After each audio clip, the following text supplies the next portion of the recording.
When did your entrepreneurial journey start? When did you got to know about the word startup or entrepreneurship? Basically ఈ entrepreneurship అన్న word అన్నది నాకైతే తెలీదు చెప్పాలంటే. Even though నా second year లో ఎవరో క్లాస్ లో అడుగుతుంటే లాస్ట్ బెంచ్ లో నుంచి, నేనైతే కాదు, లాస్ట్ బెంచ్ లో నుంచి నేను ఆంటర్ప్రినర్ అయితే అన్నాడు. నాకు అప్పుడు కూడా తెలియదు అనమాట ఆ వర్డ్ ఏంటి అని చెప్పి. స్టూడెంట్ ని ఒక ప్రాజెక్ట్ చేయాలి అంతే, అది చెయ్యాలి అంతే, దాన్ని ఒక ప్రొడక్ట్ లా తీసుకురా అవంతా ఏం తెలియదు నాకు. ఆ టైంలో ఏం జరిగింది, నేను లింక్డ్ఇన్ ఎక్స్ప్లోర్ చేసినప్పుడు చూసాను అనమాట.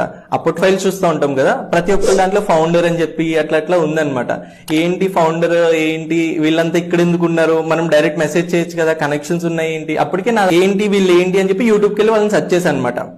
యూట్యూబ్కి వెళ్ళి సెర్చ్ చేసినప్పుడు చూసాను వాళ్ళ స్టోరీస్. వాళ్ళు ఏం చెప్పారు అంటే వాళ్ళందరూ కూడా మనలాగానే చాలా మిడిల్ క్లాస్ బ్యాక్గ్రౌండ్, తర్వాత ఇలాగే ఎవరైతే ఫ్యూచర్ టెక్నాలజీస్ మీద ఎంతూసియాస్టిక్ ఉన్న స్టూడెంట్స్ కానీ వీళ్ళే అనమాట వాళ్ళు కూడా.